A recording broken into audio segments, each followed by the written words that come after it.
Friends, ಎಲ್ರಿಗೂ ನಮಸ್ಕಾರ. ನಾವಿವತ್ತು ನಮ್ಮ ಹಿತಕಾರಿ ನರ್ಸರಿಯ ಒಂದು ಮದರ್ ಪ್ಲಾಂಟ್ಸ್ ಸೆಕ್ಷನಲ್ಲಿದ್ದೀವಿ.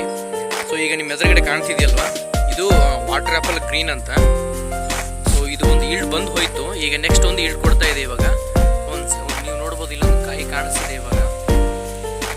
ಸೊ ಇದರಲ್ಲೂ 3 ವೆರೈಟಿ ಬರುತ್ತೆ: water apple red, water apple green, water apple white ಅಂತ. ಸೊ ಇದು ಗ್ರೀನ್ ಬಂದ್ಬಿಟ್ಟು, ಗ್ರೀನು ವೈಟಲ್ಲಿ ಬೀಜ ಇರುತ್ತೆ, ರೆಡ್ಡಲ್ಲಿ ಇರೋದಿಲ್ಲ. ಸೊ ವಾಟರ್ ಆ್ಯಪಲ್ ರೆಡ್ಡನ್ನು ನಾನು ತೋರಿಸ್ತೀನಿ. ಸೊ ಇದಾದಮೇಲೆ ನೆಕ್ಸ್ಟ್ ಇಲ್ಲಿ ಕಾಣ್ತಿದೆಯಲ್ಲ, ಇದು ಸ್ಟಾರ್ ಫ್ರೂಟ್ ಅಂತ.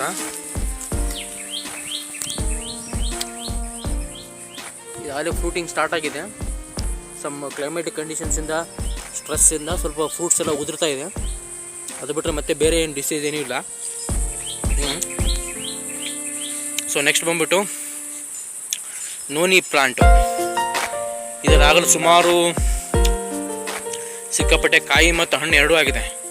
ನೋಡಿ, ಎಲ್ಲ ಹಣ್ಣು ಕಾಣ್ತಿದೆಯಲ್ಲ, ಹಣ್ಣು ಮತ್ತು ಕಾಯಿಗಳು. ಗಿಡ ತುಂಬ ಸಿಕ್ಕಾಪಟ್ಟೆ ಈಲ್ಡ್ ಕೊಟ್ಟಿದೆ ಈ ಸಾರಿ ಇದು.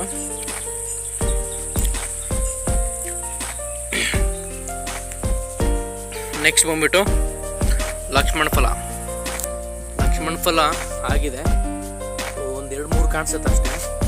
ಹಿಂಗೆ ಕಾಣಿಸ್ಬೋದು ಇಲ್ಲಿ.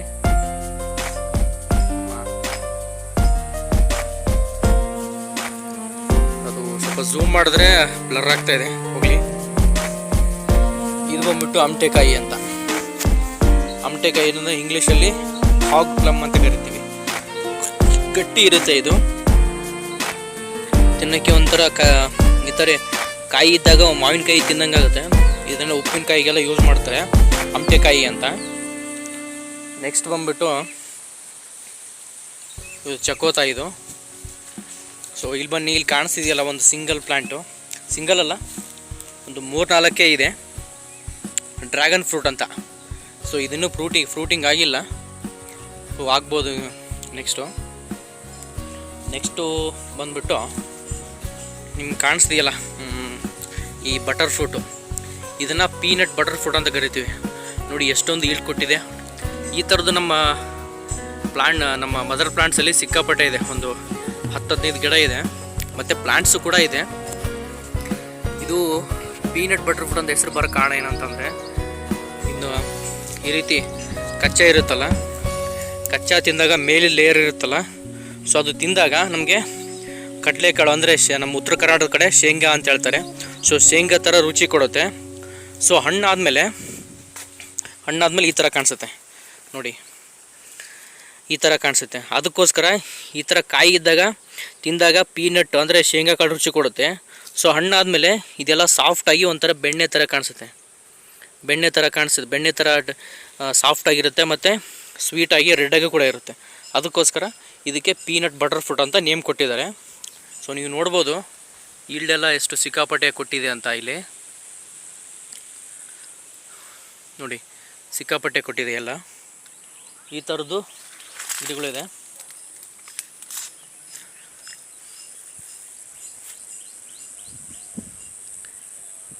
ಇದೊಂಥರ ಸ್ಪೆಷಲ್ ಫ್ರೂಟು ಹೌದು, ಮತ್ತು ಮೈನರ್ ಫ್ರೂಟ್ಸ್ ಲಿಸ್ಟಲ್ಲಿ ಬರುತ್ತೆ.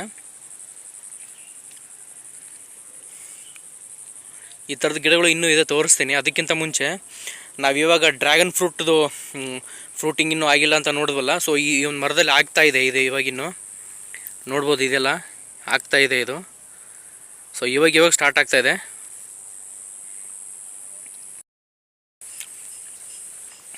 ನೆಕ್ಸ್ಟ್ ಬಂದ್ಬಿಟ್ಟು ಪುಮೆಲೋ ಅಥವಾ ಚಕೋತ ಅಂತ ಏನು ಹೇಳ್ತೀವಲ್ವ, ಇದು ನಮ್ಮ ದೇವನಹಳ್ಳಿ ಚಕೋತ. ಇದನ್ನು ಸುಮಾರು ಇದಕ್ಕಿಂತ ಎರಡರಷ್ಟು ಸೈಜ್ ದೊಡ್ಡದಾಗಬೇಕು ಅಂದಾಗ ಇದನ್ನು ಹಾರ್ವೆಸ್ಟ್ ಮಾಡ್ಬೋದು. ಅಂದಾಗ ಅವಾಗ ಮಾತ್ರ ತಿನ್ನೋದಕ್ಕೆ ಒಂದು ಏಬಲ್ ಇರುತ್ತೆ. ಸೊ ಇದೆಲ್ಲ ಆಗಿದೆ ನೋಡಿ. ಇವಾಗ ಇದೆಲ್ಲ ರಫ್, ಇನ್ನೂ ಹಣ್ಣಾಗಿಲ್ಲ. ಈ ಸೈಜಿಗಿಂತ ಇದು 1.5 ಅಥವಾ 2 ಟೈಮ್ಸ್ ದಪ್ಪ ಆದಾಗ ಮಾತ್ರ ಹಣ್ಣಾಗಿರುತ್ತೆ. ಆವಾಗ ನಾವು ಹಾರ್ವೆಸ್ಟ್ ಮಾಡಿ ತಿನ್ಬೋದು. ಸೊ ಇಲ್ಲೂ ಇದೆ ನೋಡಿ.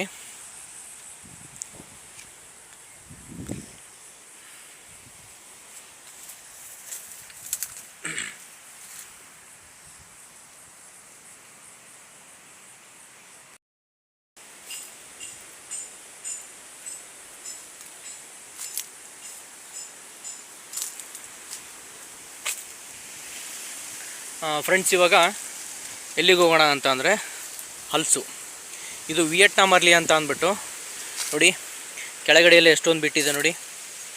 ಗಿಡಕ್ಕೆ ಈ ಪ್ಲಾಂಟ್ ಇರುತ್ತಲ್ವ, ಸೊ ಗ್ರಾಫ್ಟೆಡ್ ಪ್ಲಾಂಟ್ಗೆ 9 months ಆದಮೇಲೆ ಕಾಯಿ ಬಿಡೋಕ್ಕೆ ಸ್ಟಾರ್ಟ್ ಆಗುತ್ತೆ ಇದು. ಸೊ ಇದು ಆಗಲೇ ಒಂದು 3-4 ವರ್ಷದ ಗಿಡ. ಇದು ತುಂಬ ದಿನದಿಂದ ಬಿಡ್ತಾಯಿದೆ. ನಾವು ನಾರ್ಮಲಾಗಿ ಗ್ರಾಫ್ಟೆಡ್ ಪ್ಲಾಂಟ್ ತೊಗೊಂಡಾಗ ಆ ಪ್ಲಾಂಟಿಗೆ 9ರಿಂದ 12 ತಿಂಗಳಾದ ಆದಮೇಲೆ ಅದು ಈಲ್ಡ್ ಕೊಡೋಕ್ಕೆ ಸ್ಟಾರ್ಟ್ ಆಗುತ್ತೆ. ಸೊ ಅದನ್ನು ನಾವು ವಿಯೆಟ್ನಾಮ್ ಸೂಪರ್ ಅರ್ಲಿ ಅಂತ ಕರಿತೀವಿ. ಇದೇ ನೋಡಿ ವಿಯೆಟ್ನಾಮ್ ಅರ್ಲಿ ಅಂತಲೂ ಕರಿಬೋದು ಅಥವಾ ಸೂಪರ್ ಅರ್ಲಿ ಅಂತಲೂ ಕರಿಬೋದು. ಇಲ್ಲೊಂದು ಸ್ವಲ್ಪ ಬಿಟ್ಟಿದೆ, ಬನ್ನಿ ತೋರಿಸ್ತೀನಿ. ಇಲ್ಲೂ ಇದೆ. ಅದಾದಮೇಲೆ ಈ ಕಡೆ ಇದೆ ನೋಡಿ, ಇಲ್ಲೊಂದು ಸ್ವಲ್ಪ. ಇದೆಲ್ಲ ವಿಯೆಟ್ನಾಮ್ ಸೂಪರ್ ಅರ್ಲಿ ಮರ. ಇದೆಲ್ಲ ಬೇಗ ಈಲ್ಡ್ ಕೊಡುತ್ತೆ. ಸೊ ನಮಗೆ ಬೇಗ ಈಲ್ಡ್ ಕೊಡಬೇಕು, ರುಚಿನೂ ಚೆನ್ನಾಗಿರಬೇಕು ಅಂತಂದರೆ ಅವರೆಲ್ಲ ವಿಯೆಟ್ನಾಮ್ ಸೂಪರ್ ಅರ್ಲಿನ ಸೆಲೆಕ್ಟ್ ಮಾಡ್ಬೋದು. ಸೊ ಆ ಥರದ ಪ್ಲ್ಯಾಂಟ್ಸು ನಮ್ಮಲ್ಲಿ ಇದೆ. ನಮ್ಮ ಹಿತಕರ ನರ್ಸರಿಗೆ ಕಾಂಟ್ಯಾಕ್ಟ್ ಮಾಡಿಬಿಟ್ಟು ನೀವು ಪರ್ಚೇಸ್ ಮಾಡ್ಬೋದು. ಸೊ ಇವಾಗ ನೆಕ್ಸ್ಟು ಇಲ್ಲಿ ಕಾಣ್ತಿದೆಯಲ್ಲ, ಇದು ಅವಕ್ಯಾಡೋ ಮೆಕ್ಸಿಕನ್ ಹ್ಯಾಸ್ ವೆರೈಟಿ. ನಮ್ಮ ನಾರ್ಮಲ್ ವೆರೈಟಿಗಿಂತ ಇದು ಸ್ವಲ್ಪ ಡಿಫ್ರೆಂಟ್ ಆಗಿದೆ. ಮೇಲ್ಗಡೆ ಬಂದ್ಬಿಟ್ಟು ರಫ್ ಸ್ಕಿನ್ನು. ಸೊ ಇದು ಫ್ರೂಟ್ ಮೆಚ್ಯೂರ್ಡ್ ಆದಮೇಲೆ ಇದೇನು ಕಾಣ್ತಿದೆಯಲ್ಲ, ಇದರ ಒಂದು 2 to 3 times ದೊಡ್ಡದಾಗುತ್ತೆ.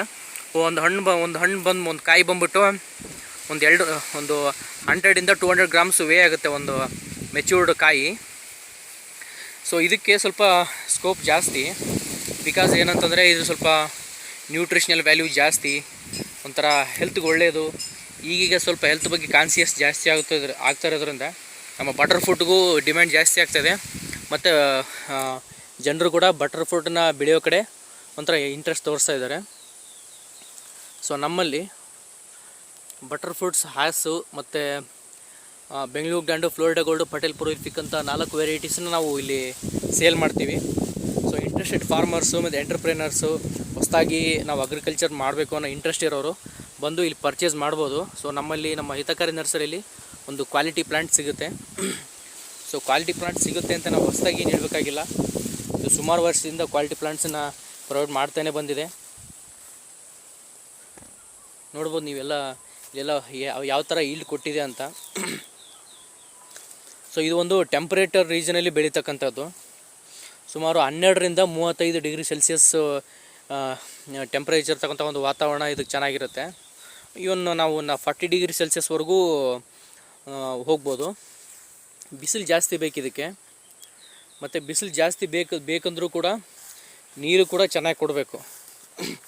ನೀರು ಚೆನ್ನಾಗಿ ಕೊಟ್ಟರು ಈ ಥರ ಪಾತಿ ಮಾಡ್ತೀವಲ್ವ, ಈ ಥರ ಪಾತಿ ಮಾಡಿದ್ಮೇಲೆ ಬುಡದಲ್ಲಿ ಅಂದರೆ ಸ್ಟೆಮ್ಮಲ್ಲಿ ಚಿಕ್ಕ ಪ್ಲಾಂಟ್ ಇದ್ದರೆ ಸ್ಟೆಮ್ಮಲ್ಲಿ ಜಾಸ್ತಿ ನೀರು ನಿಲ್ಕೂಡ್ದು. ಯಾಕಂದರೆ ಸ್ಟೆಮ್ ಆ್ಯಂಡ್ ರಾಟು ಅದು ಕಾಂಡ ಕೊಳೆ ರೋಗ, ಈ ರೀತಿ ಕೆಲವೊಂದು ಡಿಸೀಸ್ ಬರೋ ಚಾನ್ಸ್ ಇರುತ್ತೆ ಫಂಗಸ್ದು. ಅದಕ್ಕೋಸ್ಕರ ನೀರನ್ನು ಆದಷ್ಟು ಹಿಂಗೆ ಹೋಗುವ ಥರ ನಾವು ನೋಡ್ಕೋಬೇಕು. ಈ ಮರದಲ್ಲಂತೂ ಸಿಕ್ಕಾಪಟ್ಟಿ ಹೇಳ್ಕೊಟ್ಟಿದೆ ಇದು. ನಾವು ಈ ಮರದಿಂದ ಸೈನ್ ತೊಗೊಂಡು ಗ್ರಾಫ್ಟಿಂಗು ಕೂಡ ಮಾಡ್ತೀವಿ. ಇದರ ನಮ್ಮಲ್ಲಿ ಒಂದು 25ರಿಂದ 30 ಗಿಡಗಳಿದ್ದಾವೆ ಹ್ಯಾಸ್ ವೆರೈಟೀಸು. ಸೊ ನೆಕ್ಸ್ಟು ಇಲ್ಲಿ ಕಾಣಿಸ್ತಿದೆ ನೋಡಿ, ಇದು ಯಾವುದೋ ಹಣ್ಣಲ್ಲ, ಇದು ಫ್ಲೋರಿಡಾ ಗೋಲ್ಡು ನೋಡಿ. ಬಲ್ಬ್ ಶೇಪ್ ಇದೆಯಲ್ಲ, ಫ್ಲೋರಿಡಾ ಗೋಲ್ಡು. ಇದು ಸಿಕ್ಕಾಪಟ್ಟಿ ಈಲ್ಡ್ ಕೊಟ್ಟಿದೆ ಈ ಸಾರಿ. ಇದನ್ನು ಮೆಚ್ಯೂರ್ ಆಗಬೇಕು. ಈ ಸೈಜ್ ಏನು ಕಾಣ್ತಿದೆಯಲ್ಲ, ಈ ಸೈಜು ಮತ್ತು ಈ ಸೈಜು, ಇದರ 1.5 or 2 times ಸ್ವಲ್ಪ ದಪ್ಪ ಆದಾಗ ಆವಾಗ ನಾವು ಹಾರ್ವೆಸ್ಟ್ ಮಾಡ್ಬೋದು. ಸೊ ಹಾರ್ವೆಸ್ಟ್ ಮಾಡೋಕ್ಕೆ ಹೆಂಗೆ ಗೊತ್ತಾಗುತ್ತೆ ಅಂತಂದರೆ, ಇದೊಂದು ಸ್ವಲ್ಪ ಡಾರ್ಕ್ ಗ್ರೀನ್ ಆಗುತ್ತೆ ಕಲರು. ಈಗೇನು ಕಾಣಿಸ್ತಿದೆಯಲ್ಲ, ಇದಕ್ಕಿಂತ ಇನ್ನೂ ಸ್ವಲ್ಪ ಡಾರ್ಕ್ ಗ್ರೀನ್ ಆಗಿ ಆವಾಗ ನಾವು ಹಾರ್ವೆಸ್ಟ್ ಮಾಡ್ಬೋದು ಅಂತ ಗೊತ್ತಾಗುತ್ತೆ. ನೋಡಿ ಇಷ್ಟೊಂದು ಬಿಟ್ಟಿದೆ ಇಲ್ಲಿ.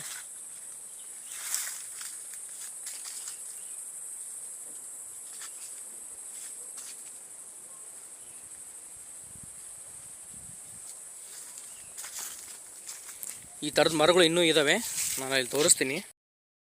ಸೊ ಇವಾಗ ಎಕ್ಸ್ಪ್ಲೇನ್ ಮಾಡಿದ್ನಲ್ಲ, ಅದೇ ನಮ್ಮ ಬಟರ್ ಫ್ರೂಟು. ಇದಾಗಲೇ ದೊಡ್ಡದಾಗಿದೆ ನೋಡಿ. ಇನ್ನೊಂದು ಸ್ವಲ್ಪ ದಿನ ಹೋದರೆ ಹಾರ್ವೆಸ್ಟ್ ಮಾಡ್ಬೋದು. ಆಗಲೇ ಕೆಲವೊಂದಿಷ್ಟನ್ನ ಹಾರ್ವೆಸ್ಟು ಮಾಡಿದ್ದೀವಿ ಕೂಡ.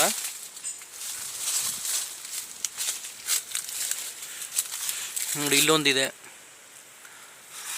ಹಾಗೆ ಇಲ್ಲೊಂದು ಸ್ಟೆಮ್ ಮರಿಯಾಗಿ ಕೂಡ ಒಂದಿದೆ ಈ ಥರದ್ದು. ಇದೆಲ್ಲ ಹಣ್ಣಾಗಕ್ಕೆ ಹಾರ್ವೆಸ್ಟಿಗೆ ರೆಡಿ ಇದೆ ಇವಾಗ.